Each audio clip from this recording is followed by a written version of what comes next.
बिहार में सरकारी स्कूलों के शिक्षकों पर अब ट्यूशन पढ़ाना गैर कानूनी हो गया है। सरकार ने साफ निर्देश दे दिए हैं कि जो भी शिक्षक स्कूल के बाहर निजी ट्यूशन करेगा उस पर अब कड़ी कार्रवाई होगी। साथ ही छात्रों की उपस्थिति बढ़ाने और स्कूलों में शिक्षा का स्तर सुधारने के लिए भी कई बड़े कदम उठाए गए हैं। तो क्या अब बिहार के सरकारी स्कूलों की तस्वीर पहले से बदल जाएगी या फिर ये सिर्फ एक और सरकारी आदेश बनकर के रह जाएगा? पूरे मसले को समझते हैं विस्तार पूर्वक। बिहार सरकार ने अब सरकारी स्कूल के शिक्षकों पर निजी ट्यूशन पढ़ाने पर पूर्ण रूप से रोक लगा दी है। जी हाँ, यह आदेश शिक्षा विभाग की ओर से सीधे सभी जिलों को भेज दिया गया है।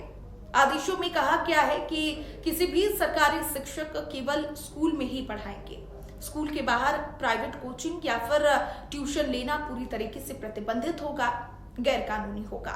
सरकारी शिक्षक को वेतन इसलिए दिया जाता है ताकि वो स्कूल में गुणवत्तापूर्वक शिक्षा दे सके, अच्छे से पढ़ा सके। अगर वो ट्यूशन में व्यस्त रहेंगी तो स्कूलों में पढ़ाई आखिर कौन करेगा?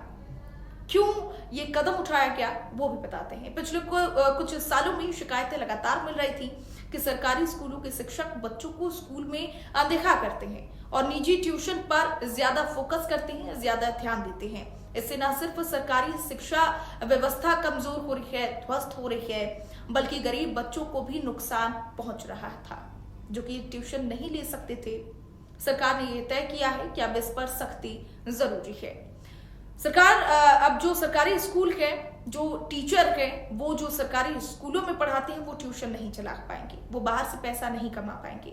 सरकार ने केवल ट्यूशन पर ही प्रतिबंध नहीं लगाया बल्कि सरकारी स्कूलों में शिक्षा की गुणवत्ता सुधारने के लिए भी कई अहम फैसले इस दौरान लिए गए हैं। इसमें शामिल है प्री स्कूल की शुरुआत। अब 3 से 6 साल के बच्चे के लिए स्कूलों में प्री स्कूल की व्यवस्था अब होगी ताकि शुरू से ही बेहतर आधार तैयार किया जा सके। बच्चे के लिए सभी बच्चों को समय पर किताबें मिलेंगी। सत्र के पहले दिन की किताबें वितरित करने का लक्ष्य यहाँ पर तय किया गया है, निर्णय किया गया है। हर स्कूल में लाइब्रेरियन की नियुक्ति होगी। छात्र पढ़ाई के साथ साथ ज्ञान के दूसरे स्रोतों से भी जुड़ सकेंगे।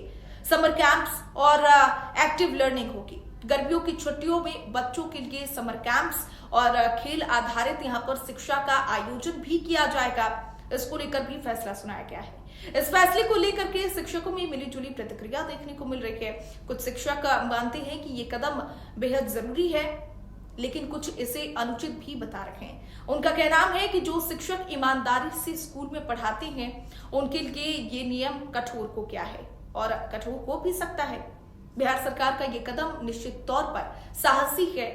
अगर ये नियम सही ढंग से, सही तरीके से लागू होता है तब तो सरकारी स्कूलों की सूरत और सीरत दोनों बदल सकती है। लेकिन इसके लिए जरूरी है प्रशासनिक निगरानी, जरूरी है स्कूलों में संसाधनों की उपलब्धता और जरूरी है शिक्षकों की मानसिकता। तीनों का संतुलन बेहद ही जरूरी होगा। बिहार सरकार ने शिक्षा को लेकर के ये बड़ी सर्जरी कर दी है। अब देखना ये होगा कि ये ऑपरेशन सफल होता है या फिर नहीं। तो क्या बिहार के सरकारी स्कूलों में अब असली पढ़ाई होगी? क्या शिक्षक अब जिम्मेदारी से पढ़ा पाएंगे, अपनी जिम्मेदारी निभा पाएंगे या नया बहाना ढूंढ लेंगे? आपकी क्या राय है? हमें कमेंट करके जरूर बताएं। तब तक के लिए मुझे इजाजत दीजिए। नमस्कार।